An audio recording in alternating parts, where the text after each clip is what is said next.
मार्गशीर्ष मास महालक्ष्मी की व्रत कथा। जय श्री कृष्णा, राधे राधे। मार्गशीर्ष माह को अघन माह भी कहते हैं। ये महीना माता लक्ष्मी को समर्पित होता है। इस महीने में माता लक्ष्मी की विशेष आराधना की जाती है। आज मार्गशीर्ष मास का पहला गुरुवार है, इसलिए आज माता लक्ष्मी की स्थापना की गई है। मार्गशीर्ष मास के हर गुरुवार को मां लक्ष्मी का व्रत रखने की परंपरा है। इस महीने में हर गुरुवार को माता लक्ष्मी की धूमधाम से पूजा होती है। कहते हैं कि जो भी इस महीने में व्रत रखकर माता लक्ष्मी की पूजा करता है, उस पर मां लक्ष्मी की कृपा बरसती है और उसके जीवन से सारी कठिनाइयां दूर हो जाती है। कई जगह इस दिन दीपदान भी किया जाता है। इसमें शंख पूजा का भी विशेष महत्व है। इस दिन महिलाएं चावल के लेप से रंगोली बनाकर मां लक्ष्मी का स्वागत करती हैं। धार्मिक शास्त्रों के अनुसार अघन मास में माता लक्ष्मी की स्थापना और पूजा की परंपरा है। मान्यता है कि तुलसी और लक्ष्मी जी की पूजा पूरे मार्गशीर्ष या अघन महीने में करने या फिर इस माह के हर गुरुवार को एक साथ करने और अन्न दान करने से लक्ष्मी जी खुश होती हैं तथा उनके आगमन के बाद उनका स्थायित्व बना रहता है। इससे सभी तरह की मनोकामनाएं पूर्ण होती है। महालक्ष्मी की कथा सुनने और पठन करने मात्र से दुख दारिद्र्य दूर हो जाता है। श्री महालक्ष्मी माता की कृपा से सुख संपत्ति ऐश्वर्य प्राप्त होता है और मन की इच्छा पूरी होती है। अब आइए श्रवण करते हैं महालक्ष्मी व्रत कथा। भारतवर्ष के सौराष्ट्र देश में द्वापर युग की यह कहानी है। सौराष्ट्र में उस समय भद्रश्रवा नाम के राजा थे। वे बड़े पराक्रमी राजा थे। 4 वेद 6 शास्त्र 18 पुराणों का उन्हें ज्ञान था। उनकी रानी का नाम सुरत चंद्रिका था। रानी दिखने में सुंदर और सुलक्षणा थी तथा पतिव्रता भी थी। उन दोनों को 7 पुत्र तथा उसके बाद एक कन्या का वरदान मिला था। उस कन्या का नाम श्याम बाला था। एक बार महालक्ष्मी जी के मन में विचार आया कि जाकर उस राजा के राजप्रसाद में रहे। इससे राजा को दुगनी धन दौलत की प्राप्ति होगी और वह इस धन दौलत से अपनी प्रजा को और सुख दे पाएगा। गरीब के घर अगर रहे और उसे धन दौलत प्राप्त हो तो वह स्वार्थी की तरह केवल अपने ऊपर ही खर्च करेगा। यह सोचकर श्री महालक्ष्मी जी ने बूढ़ी ब्राह्मण स्त्री का रूप धारण किया। हाथ में लाठी लिए लाठी के सहारे रानी के द्वार तक पहुंची।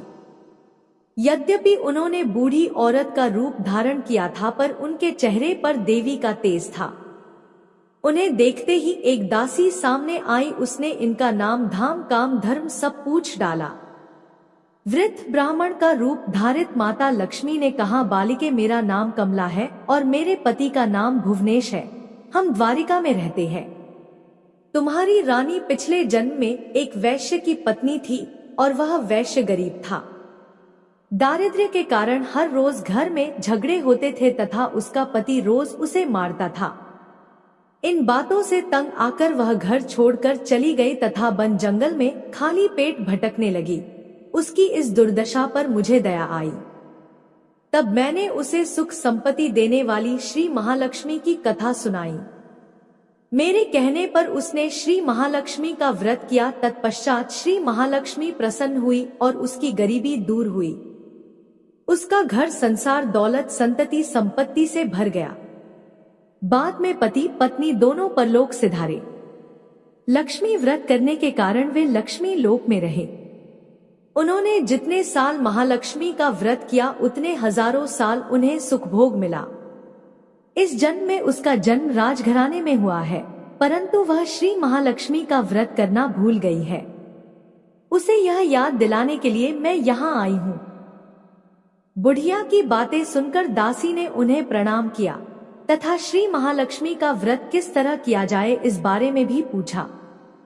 बुढ़िया रूप धारण किए हुए श्री महालक्ष्मी माता ने दासी को पूजा की विधि तथा महिमा बताई। इसके बाद वह दासी माता को प्रणाम कर रानी को बताने अंदर चली गई।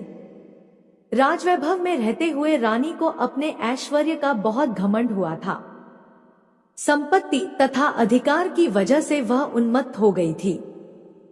दासी द्वारा बताई गई बुढ़िया की बातें सुनकर वह आग बबूला होकर राजद्वार पर आकर बुढ़िया रूपी श्री महालक्ष्मी पर बरस पड़ी। उसे यह मालूम नहीं था कि श्री महालक्ष्मी माता बुढ़िया का रूप धारण किए द्वार तक आई है, परंतु रानी का इस कदर रुखा बर्ताव तथा अपना अनादर देखकर माता ने वहां ठहरना ठीक न समझा और वे वहां से चल पड़ी। रास्ते में उन्हें राजकुमारी श्यामबाला मिली। उन्होंने श्यामबाला को सारी बात बताई। श्यामबाला ने अपनी ओर से श्री महालक्ष्मी माता से क्षमा मांगी। फिर माता को उस पर दया आई। उन्होंने श्यामबाला को श्री महालक्ष्मी व्रत के बारे में बताया। उस दिन अघन अर्थात मार्गशीर्ष माह का पहला गुरुवार था। श्यामबाला ने परम श्रद्धा से श्री महालक्ष्मी का व्रत रखा। फल स्वरूप राजा सिद्धेश्वर के सुपुत्र मालाधर से उसका विवाह हुआ। वह धन दौलत ऐश्वर्य वैभव से मालामाल हो गई। पति के साथ ससुराल में आनंद से दिन बिताने लगी। इधर श्री महालक्ष्मी का रानी पर प्रकोप हुआ। फलस्वरूप राजा भद्रश्रवा का राज्य एवं राजकरोबर नष्ट हो गया। यहाँ तक कि खाने के लाले पड़ गए। ऐसी हालात में एक दिन रानी ने राजा से निवेदन किया कि हमारा दामाद इतना बड़ा राजा है, धनवान है, ऐश्वर्यशाली है, क्यों न उसके पास जाए, अपना हाल उसे बताए, वह जरूर हमारी मदद करेगा। इस बात पर राजा भद्रश्रवा दामाद के पास रवाना हुए। राज्य में पहुंचकर एक तालाब के किनारे थोड़ी देर विश्राम लेने के लिए ठहरे। तालाब से पानी लेने आते जाते दसियों ने उन्हें देखा। उन्होंने विनम्रता से उनकी पूछताछ की। जब उन्हें यह मालूम हुआ कि वे रानी श्यामबाला के पिता है, तो दौड़ते हुए जाकर उन्होंने रानी को सारी बात बताई। रानी ने दासी के हाथ राज परिधान भेजकर बड़े ठाट से उनका स्वागत तथा आदर सत्कार किया, खान पान करवाया। जब वे लौटने लगे तो सोने की मोहरों से भरा घड़ा दिया। राजा भद्रश्रवा जब वापस लौटे तो उन्हें देखकर रानी सूरत चंद्रिका खुश हुई। उन्होंने सोने की मोहरों से भरे घड़े का मुंह खोला परंतु घड़े में धन के बदले कोयले मिले। यह सब श्री महालक्ष्मी के प्रकोप से हुआ। इस प्रकार दुर्दशा में और कई दिन बीत गए। इस बार रानी स्वयं अपनी कन्या के पास गई। वह दिन अघन माह का अंतिम गुरुवार था। श्यामबाला ने श्री महालक्ष्मी का व्रत किया, पूजा की और अपनी माता से भी व्रत करवाया। इसके बाद रानी अपने घर आई। श्री महालक्ष्मी का व्रत रखने पर उसे फिर से अपना राजपाट, धन दौलत, ऐश्वर्य प्राप्त हुआ।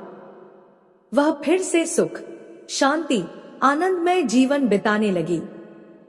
कुछ दिनों बाद राजकन्या श्यामबाला अपने पिता के घर आई। उसे अपने घर देखकर सूरत चंद्रिका को पुरानी बातें याद आई। यही कि श्यामबाला ने अपने पिता को घड़ा भर कोयला दिया था और उसे कुछ भी नहीं दिया था। इसी कारण श्यामबाला को पिता के घर आने पर उसका कोई आदर आतिथ्य नहीं हुआ बल्कि अनादर हुआ। पर उसने इस बात का बुरा नहीं माना। अपने घर लौटते समय उसने पिता के घर से थोड़ा नमक ले लिया। अपने घर लौटने पर उसके पति ने पूछा, अपने मायके से क्या लाई हो? इस पर उसने जवाब दिया, वहां का सार लाई हूं। पति ने पूछा, इसका मतलब क्या हुआ? श्यामबाला ने कहा, थोड़ा धीरज रखे, सब मालूम हो जाएगा। उस दिन श्यामबाला ने सारा भोजन नमक डाले बिना बनाया और परोसा। पति ने खाना चखा तो सारा खाना बिना नमक के था, इसलिए स्वाद नहीं आया। फिर श्यामबाला ने थाली में नमक डाला, इससे सारा भोजन स्वादिष्ट लगने लगा। तब श्यामबाला ने अपने पति से कहा, यही है वह मायके से लाया हुआ सार। पति को उसकी बात सही लगी। फिर वह दोनों हंसी मजाक करते हुए भोजन करने लगे। कहा गया है कि इस तरह जो कोई श्रद्धा भाव से श्री महालक्ष्मी जी की पूजा करता है, उसे माता की कृपा प्राप्त होती है, सुख, संपत्ति, शांति प्राप्त होती है तथा सभी मनोकामनाएं पूरी होती है। परंतु यह सब प्राप्त होने पर माता की पूजा को भूलना नहीं चाहिए। हर गुरुवार को व्रत पाठ अवश्य करना चाहिए। इस तरह श्री महालक्ष्मी की महिमा भक्तों की मनोकामना पूरी करती है। अब आइए श्रवण करते हैं माता महालक्ष्मी की दूसरी कथा। पौराणिक कथा के अनुसार महाभारत काल के समय की बात है। महर्षि द्वैपायन व्यास जी हस्तिनापुर में आए। उनके आगमन की खबर सुनकर समस्त राजकुल के कर्मचारी महाराज भीष्म सहित उनका सम्मान और आदर करते हुए वहां पहुंचे। राजमहल में महाराज को सोने के सिंहासन पर विराजमान कर अर्घ्य आचमन करके उनका पूजन किया गया। व्यास जी के विराजमान होने पर राजा रानी और माता कुंती ने हाथ जोड़कर प्रश्न किया कि हे मुनिवर, आप त्रिकालदर्शी हैं, आपको सभी चीजों की जानकारी है। आपसे हमारी प्रार्थना है कि कृपया स्त्रियों के लिए कोई ऐसा व्रत पूजन बताइए जिससे हमारे राज्य लक्ष्मी, सुख, पुत्र और परिवार सदा सुखी रहें। ऐसा सुनकर व्यास जी ने कहा, हम ऐसे व्रत का वर्णन करने जा रहे हैं जिससे सदा लक्ष्मी जी स्थिर होकर आपको सुख प्रदान करेंगी। यह श्री महालक्ष्मी जी का व्रत है जिसे 16 दिनों तक किया जाता है और जिसका पूजन प्रतिवर्ष अश्विन कृष्ण पक्ष की अष्टमी तिथि को किया जाता है। तब महारानी गांधारी ने पूछा, हे महात्मन, यह व्रत कैसे प्रारंभ किया जाता है? इसका विधान क्या है? कृपया हमें विस्तार से बताने की कृपा करें। तब व्यास जी कहने लगे, भाद्रपद शुक्ल पक्ष की अष्टमी तिथि के दिन सुबह मन में व्रत का संकल्प करें। संकल्प लेकर किसी जलाशय में जाकर स्नान करें और साफ स्वच्छ वस्त्र या नए वस्त्र धारण करें। दूर्वा से महालक्ष्मी जी को जल का तर्पण करके फिर प्रणाम करना चाहिए। तत्पश्चात घर आकर शुद्ध 16 धागों वाले धागे का एक धागा बनाकर हर दिन एक गांठ लगानी चाहिए। इस 16 दिन की 16 गांठ का एक धागा तैयार कर अश्विन माह के कृष्ण पक्ष की अष्टमी तिथि को व्रत रखकर मंडप बनाकर चंदोवा तानकर उसके नीचे मिट्टी के हाथी पर महालक्ष्मी जी की मूर्ति स्थापित कर तरह तरह के पुष्पों से लक्ष्मी जी और हाथी का पूजन करें। तरह तरह के पकवान भी बना सकते हैं। लक्ष्मी जी और हाथी का पूजन नैवेद्य समर्पण करके करना चाहिए। श्रद्धा सहित महालक्ष्मी व्रत करने से आप लोगों की राज्य लक्ष्मी सदा स्थिर रहेगी। ऐसा विधान बताकर व्यास जी अपने आश्रम को चले गए। इसके बाद भाद्रपद शुक्ल पक्ष की अष्टमी तिथि से समस्त राजघराने की नारियां और नगर की स्त्रियों ने माता लक्ष्मी जी का यह पावन व्रत आरंभ कर दिया। बहुत सी स्त्रियों ने गांधारी के साथ प्रतिष्ठा पाने के लिए उनका साथ देने का नियम लिया। कुछ नारियां माता कुंती के साथ भी इस व्रत को आरंभ करने लगी, किंतु माता कुंती और गांधारी जी के बीच कुछ द्वेष भाव चलने लगा। ऐसा होते होते 15 दिन व्रत के समाप्त होकर 1वां दिन यानी अश्विन कृष्ण पक्ष की अष्टमी तिथि आ गई। उस दिन प्रातःकाल से ही नारियों ने उत्सव मनाना आरंभ कर दिया और समस्त नरनारी राजमहल में गांधारी जी के यहाँ उपस्थित होकर तरह तरह से महालक्ष्मी जी के मंडप और मिट्टी के हाथी बनाने और सजाने की तैयारी करने लगे। गांधारी जी ने नगर की सभी स्त्रियों को बुलाने के लिए सेवक भेजा, परंतु माता कुंती को बुलावा नहीं भेजा गया, न ही कोई सूचना भेजी गई।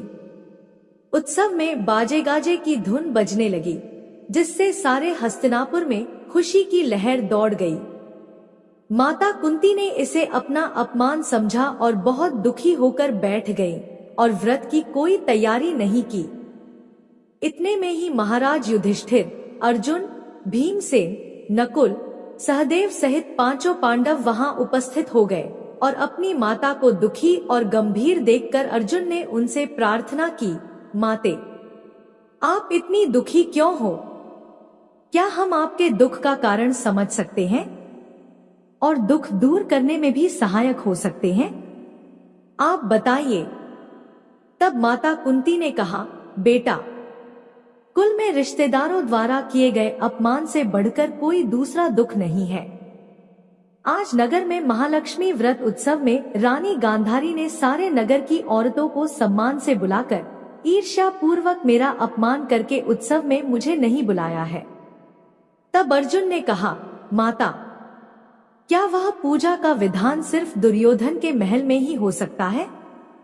आप अपने घर में नहीं कर सकती? तब माता कुंती ने कहा, बेटा, कर सकती हूँ पर सज्सामान इतनी जल्दी तैयार नहीं हो पाएगा, क्योंकि गांधारी के 100 पुत्रों ने मिट्टी का विशाल हाथी तैयार किया है और पूजा करके सजाया है। ऐसा विधान तुमसे नहीं बन सकेगा। उनके उत्सव की तैयारी आज दिन भर से हो रही है। अब हमारे पास इतना समय नहीं है, नहीं इतनी सामग्री है। तब पार्थ ने माता से कहा, माता, आप पूजा की तैयारी कर नगर में बुलावा भेजिए।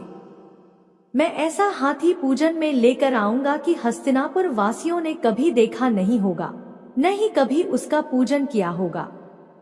मैं आज ही इंद्रलोक से इंद्र का हाथी ऐरावत, जो कि बहुत ही पूजनीय है, उसे बुलाकर लेकर आता हूँ। आप अपनी तैयारी कीजिए।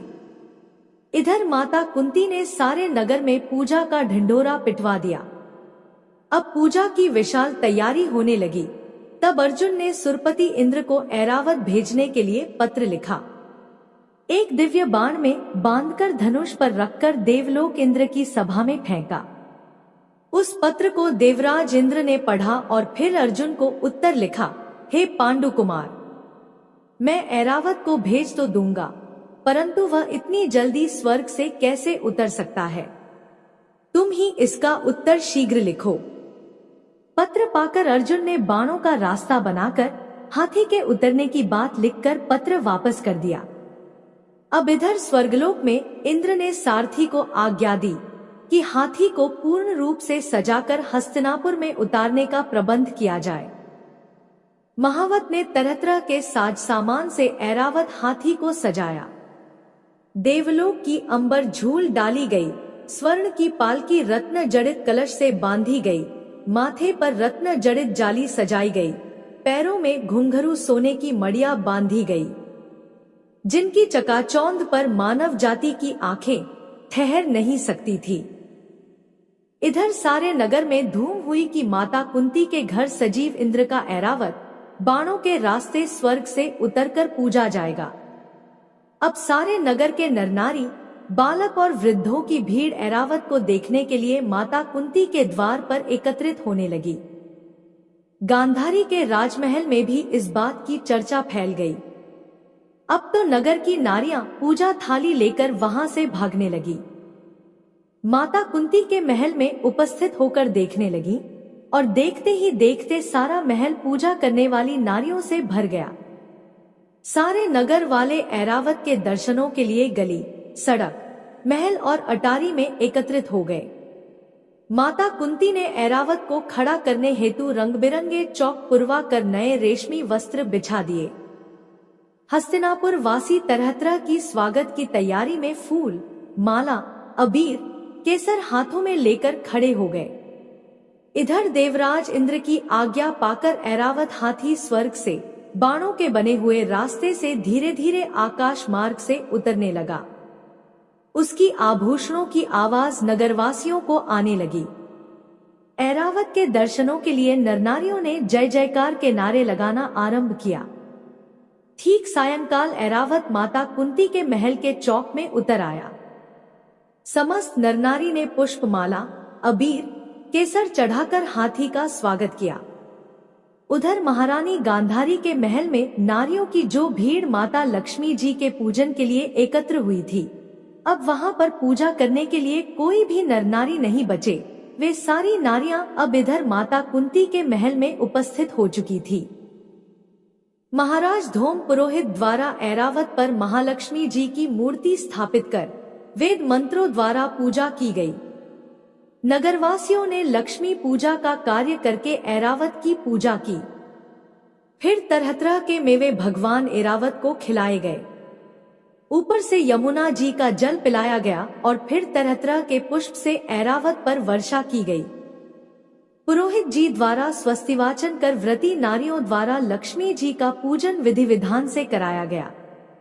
माता कुंती ने व्रत के डोरे के धागे में 16वीं गांठ लगाकर लक्ष्मी जी के सामने समर्पण किया।